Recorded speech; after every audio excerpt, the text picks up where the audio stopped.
Welcome to the Human Capital Innovations Podcast. We're your source for personal, professional, and organizational growth and development, where we share original research, explore industry trends, and interview executives and thought leaders from across the globe. We hope you join us often for practitioner-oriented content around all things related to leadership, HR, talent management, organizational development, and change management. Maximize your personal and organizational potential with Human Capital Innovations Podcast.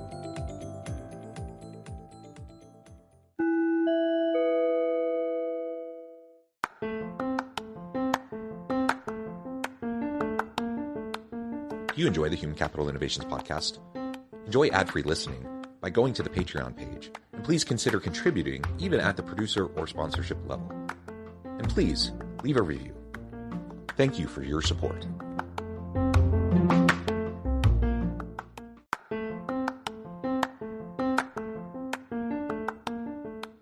Welcome to the Human Capital Innovations Podcast. In this HCI Podcast episode, I talk with Panos Siozos about how to successfully onboard remote employees.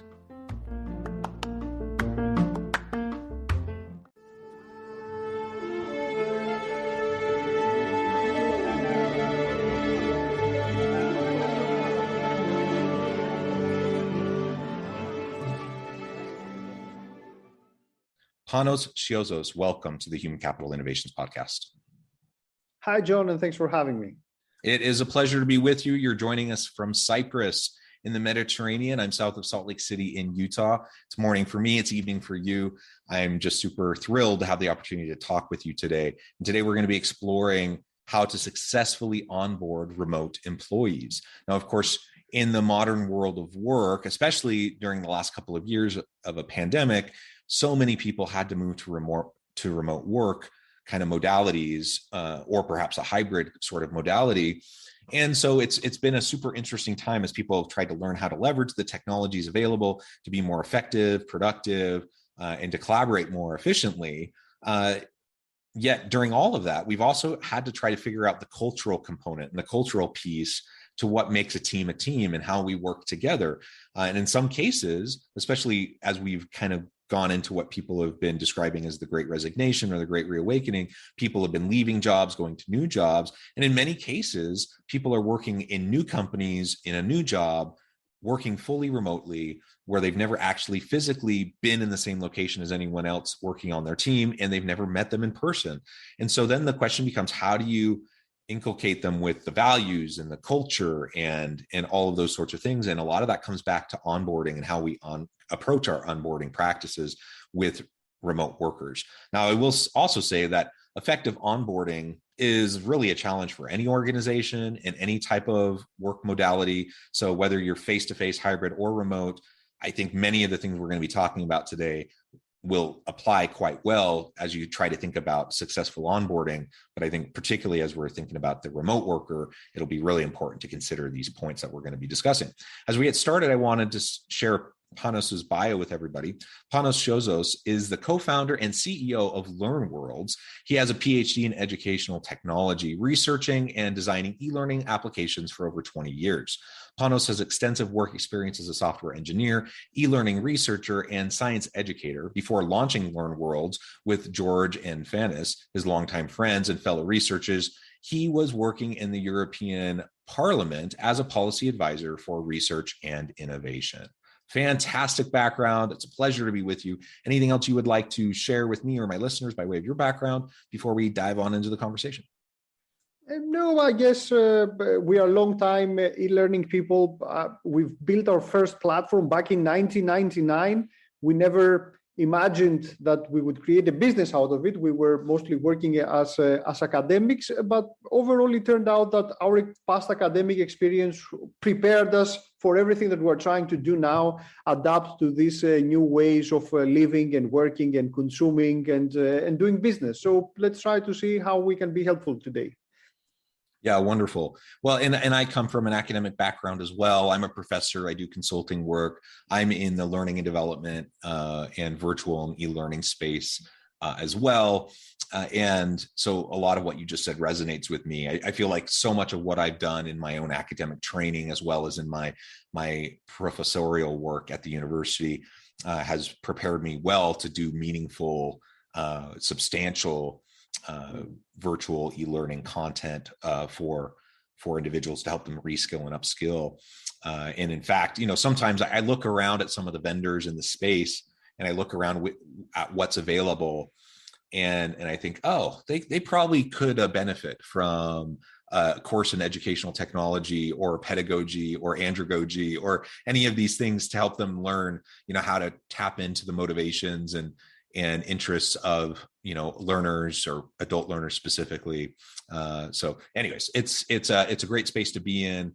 I think there's definitely a lot of crossover between the academic approach as well as the practical approach that we learn from the corporate world. So why don't you start by just telling us a little bit more about the origins of Learn Worlds?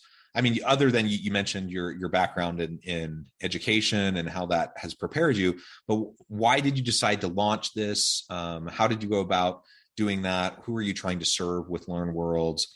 And then we can get more into specifics about what we can do to successfully onboard remote employees. Mm-hmm. Our background fits really well with what you just described. We were in an academic setting. We were creating some amazing e-learning applications, testing them with a few dozen students, who were our guinea pigs, publishing a paper, attending a conference, and then back to the drawing board for creating the next thing. In the Greek university 20 years ago, there was nobody who could push us into an entrepreneurial direction and tell us that, okay, this is a product, you could launch a business out of that, or a spin-off or a startup or something. So we were in that academic track trying to get our PhDs. Once we complete, but we were always very hands-on. So we were able to not just design and understand and research what is the state of the art of e-learning and how people learn and how people should be learning and working and developing. We were also able to implement our ideas and create prototypes and create full working platforms. So once we completed our PhDs and worked in different directions and different experiences, we always had this itch, and we were always, when we were meeting, over beers, we were discussing about what would be possible, how we could get.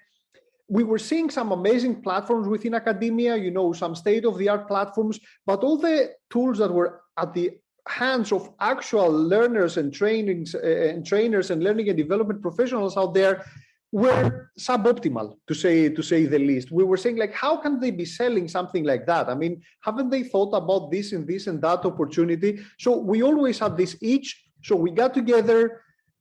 We had zero idea about entrepreneurship, but we were very good about building product. And we had this naive mentality, build it and they will come. And that if we just build the best possible platform, then everybody will just realize how great it is and they will flock and they will buy and, we will become rich and whatever. So we started building our platform.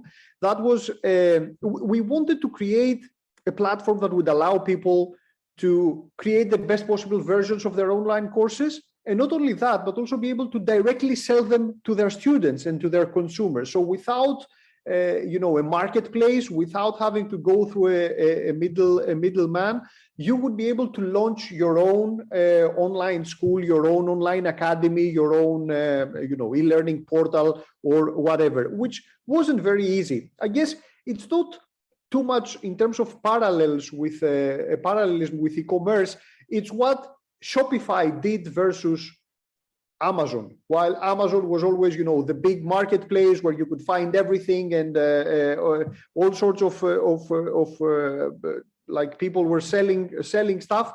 Shopify in the e-commerce space allowed people to create their own e-commerce space and sell directly to consumer. And that we didn't realize it back then, but later it became evident that this is what we were doing. We were creating a platform that allowed trainers to create an amazing online school without any development skills or any design skills, upload their content and be able to directly sell or share with consumers, trainees, students, their employees, or whatever else. So that's what we started to do.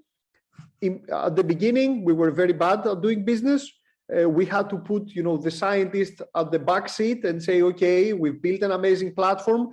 Now we have to obsessively listen to our customers and see what are the features that they require, what would make their job easier, because the academic, I have to say that in the beginning, the e-learning part of the subject of the platform was probably overdeveloped, was amazing. It was an amazing experience, but we were lacking some of the practical hands-on tools that trainees would need in order to not just create an amazing course, but also sell it or share it and be happy with their work. And that we learned from our customers. We were very lucky to have some amazing customers early on who co-designed, I guess, with us the platform, and we communicated with them almost daily. So we started rapidly improving also the other pillar, the e-commerce pillar of the platform, and we ended up with a platform that is very balanced, that includes the state-of-the-art of e-learning. We still participate in research projects today and try to follow the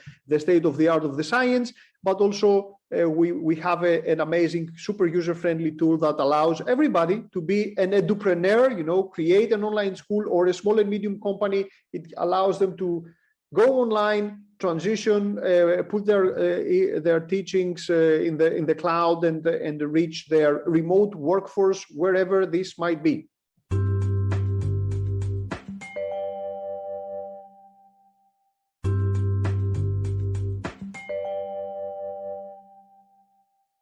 Very much needed, and there's just so much innovation happening in the learning and development space right now.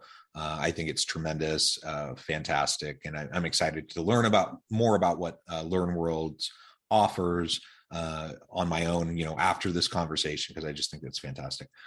So let's talk now a little bit more specifically about successfully onboarding remote employees. Now, some of this is going to happen through platforms like yours, right? Where you can have materials, resources that are designed, that are user-friendly, with the employee experience in mind, that's engaging, that really, helps people to understand where they're coming from, what they're getting into with this new work arrangement. So maybe you can speak a little bit more to that. But then, really, let's just dive in. What have you seen in terms of the best practices in successfully onboarding remote employees? Mm-hmm. First of all, we stumbled onto some of these best practices by making many mistakes ourselves. So LearnWorld started as a remote company. We were 3 co-founders living in 3 different cities, 2 different countries.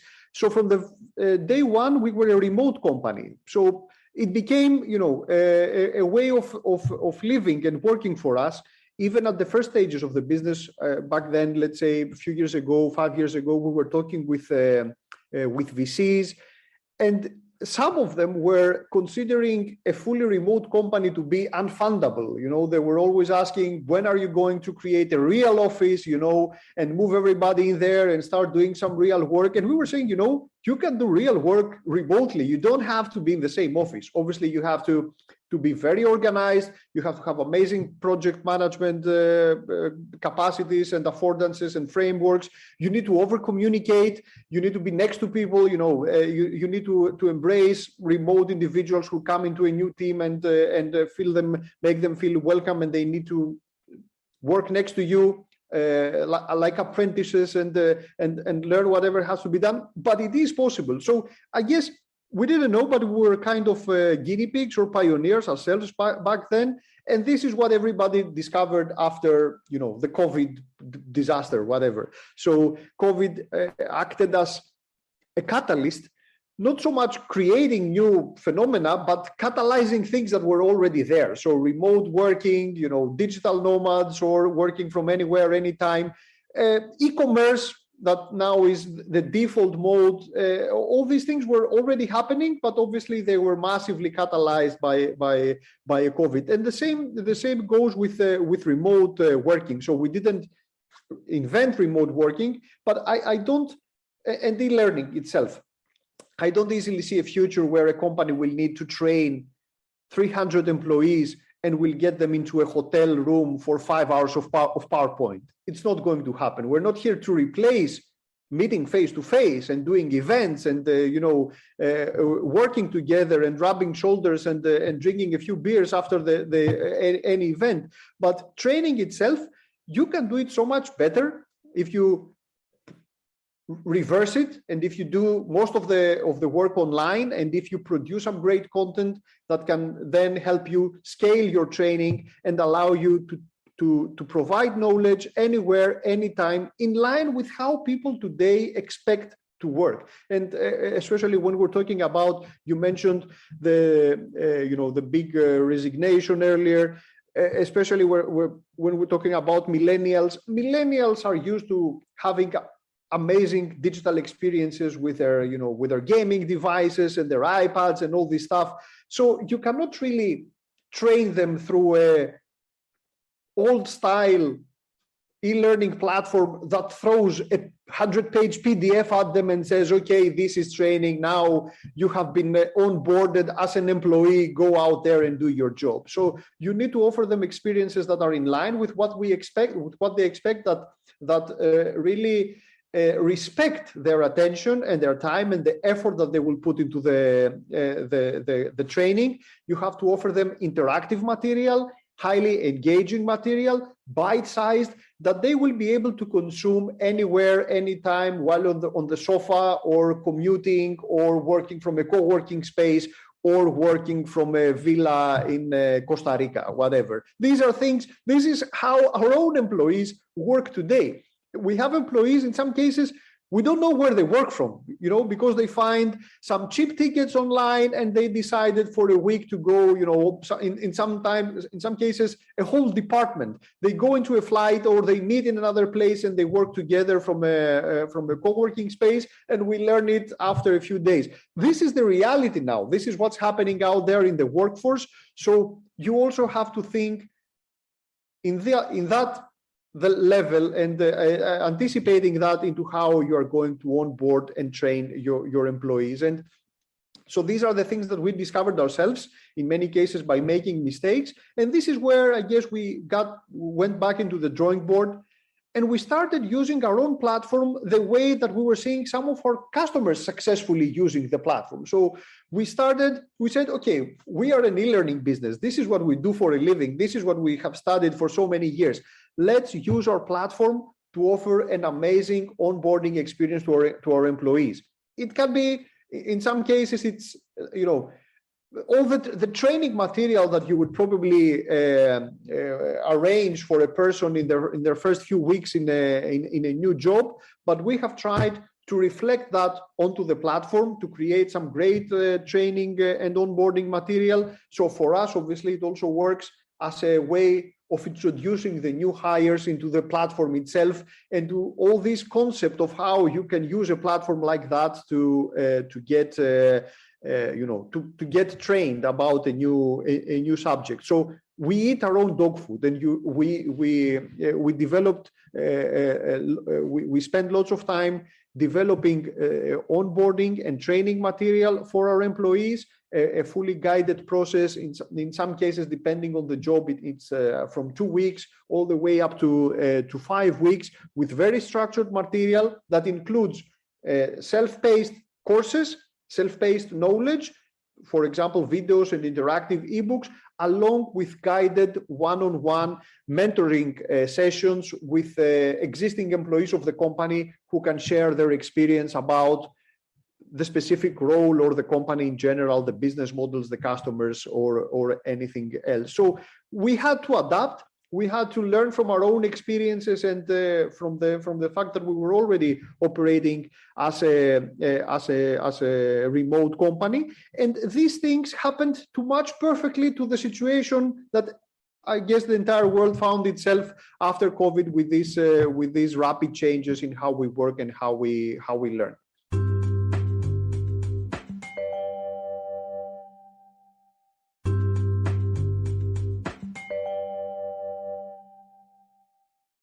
There are all sorts of things when you're new to the business that you need to learn, right? You need to learn the products and services. You need to learn the systems. You need to learn the policies, practices, and procedures, and the norms of this new organization, and the dynamics of your team.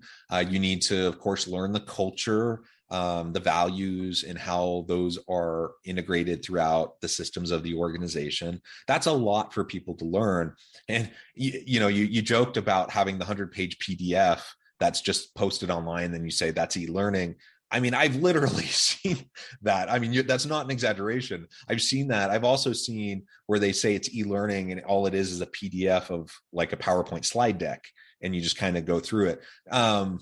Is that technically e-learning because it's electronic and it's online? I suppose, but is it actually going to be effective in any way? Of course, it's not. And so whether you're face-to-face, if you're face-to-face and you have a group of new recruits all starting and you're doing like an orientation and you plop down the big policy manual in front of them and say, here's your policy manual, welcome to the team, you are now onboarded. I mean, I think most people would realize that's ridiculous. Yet that's exactly how often it happens in organizations, more or less. And so let's look at how we can break things into bite-sized chunks so we can actually seek for understanding of what's happening in those areas. If we do that, that's going to be to our benefit because our people are just going to understand better. If our people come on board and they know the products and services, they know the members of the team, reporting lines, they understand the structures and even the politics of the organization, how to navigate. If they can understand that through mentoring and coaching and the resources being provided, then they're going to be so much better off. And I think during the pandemic, some organizations have learned how to do this well, where others have just kind of forgotten about that piece. And they just figure, well, you're a remote worker, so we're going to make sure you have the technology you need, make sure you have an internet connection. And then they kind of treat them like they're contract employees or contract workers. So they're never fully integrated. They're never fully onboarded, and they just kind of work on piecemeal projects. And I mean, you can certainly do that, but that's a missed opportunity. If someone's an actual employee, a member of your team, help them to feel integrated, help them to recognize and understand the culture, help them to understand how that's going to play out in their work lives and what the expectations are in relation to it. When we do that, it's just going to make everyone's life easier. It's going to engage your people more. It's going to reduce the likelihood of turnover. So many people right now, they're choosing to leave, go to new jobs. And often within the first 6 months, many of those people will leave again because they'll find that this new organization, the grass wasn't necessarily greener, or, it's not what they thought it was cracked up to be, or they're just not feeling supported the way they feel like they should be supported at their new organization. And so they leave. So let's do the basic things necessary. And it's not rocket science, but if we do the basic things consistently well, that's going to be at least 80+% of the battle. I totally agree. You definitely lose people like that. Like if you let them, in another, it's like working in a remote cubicle behind a Zoom screen. It doesn't work like that. And definitely, I'm certain the 100-page PDF is definitely not an exaggeration. It's probably an understatement. I've seen bigger. And probably out of this, whole big resignation, there must be many people who resigned because of a 100-page PDF that was thrown at them, where there can be a different solution. And initially, when we were doing our own training, we made probably some of these mistakes. So, when you have an HR person or you have somebody who has taught and is very experienced as a professor in the past, their natural tendency when you talk to them about the video course is to go out, get a PDF and record a 45-minute video of that presentation they have, go slide by slide. And we say, no, that's crazy. Research shows that, and also, common sense shows that. Let's try to create 5-minute bite-sized videos that are much easier for you to produce, much easier for you to replace. If more information comes, it's much easier for you to add something else or do some post-production. Let's enhance those videos with a few questions at the end. That's something, and these are needs that also we added as features into the platform as we were discovering them. So you can get within the LearnWorlds platform, you could just upload, a linear 5-minute video that perhaps you shot yourself with a mobile device. It's super easy now to produce material like that. You don't need an expensive studio or setup or, Hollywood type video. Sometimes good enough is good enough. And with a phone, you can get you can shoot some great video. And then that same video, just by editing it, just like a PowerPoint, very easily, you can add quizzes on top of the video, you can add pop-ups, you can add controls, you can add explanations, you can add hotspots where you can show how things work, like how a specific screen works or how a specific device works, depending on what kind of training you have to do. So instead of a passive 45-minute video that would exhaust most people and would, like, technically, yes, it is e-learning, but it's a bad form of e-learning. You can easily repurpose that into 9 5-minute videos that are interactive, that are engaging, that people can easily consume even from a mobile device. So they even have a sense of progress as they go through the videos. It's not, a 45-minute huge presentation. It's something where you see that you're making progress.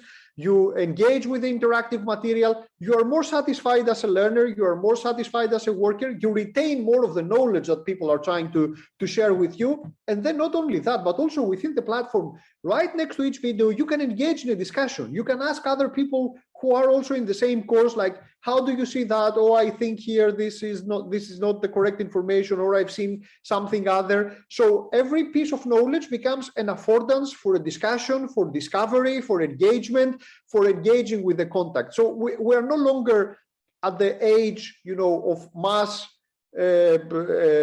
delivery of the content. It's about reception. It's not about what you send. It's about what people understand, process, and receive. So they need also a platform that enables these kinds of interactions and enhances these kinds of interactions. And at the end of the day, even something that might seem trivial, like onboarding of an employee, this is a very pivotal moment for their career and for their lives. So you have to treat it seriously. And our answer to that, there probably are other answers out there, perks and whatever and parties, but our answer is training, is treating them with respect, providing them training that allows them to go into the deep of the role and discover the role, and also discover what is possible with a platform like ours. And it works. It's this has become one of the strongest points for us. I know that probably not everybody can start like that right away,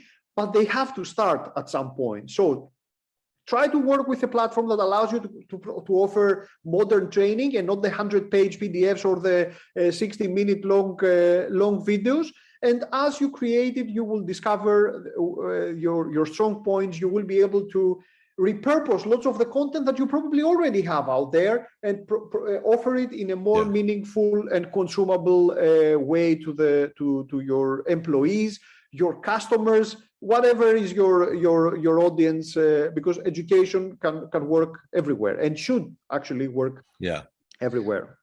Very well said, Panos. It's been a real pleasure. I note the time. I need to let you go here so you can get on with your evening. But before we wrap up, I just wanted to give you a chance to share with listeners how they can get connected with you, find out more about your work, and then give us the final word on the topic for today. People can always visit us at www.learnwaltz.com. That's where you will find some amazing material about training, about creating and selling online courses, about training employees and onboarding employees. Obviously, you can also start a free trial of the platform. No credit cards, no strings attached.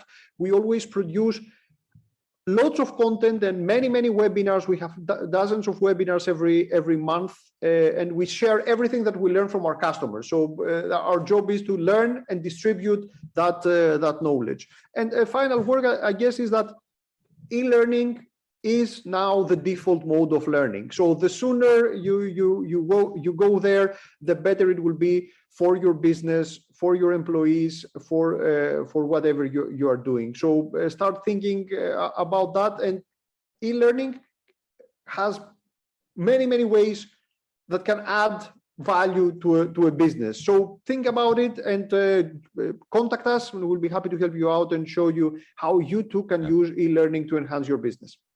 Wonderful. Thank you so much. It's been a pleasure. I encourage listeners to reach out, get connected, find out more about what Panos and his team can do for you. And as always, I hope everyone can stay healthy and safe, that you can find meaning and purpose at work each and every day. And I hope you all have a great week.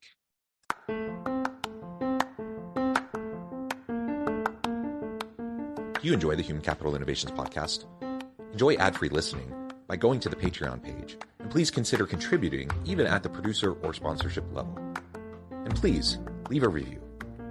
Thank you for your support.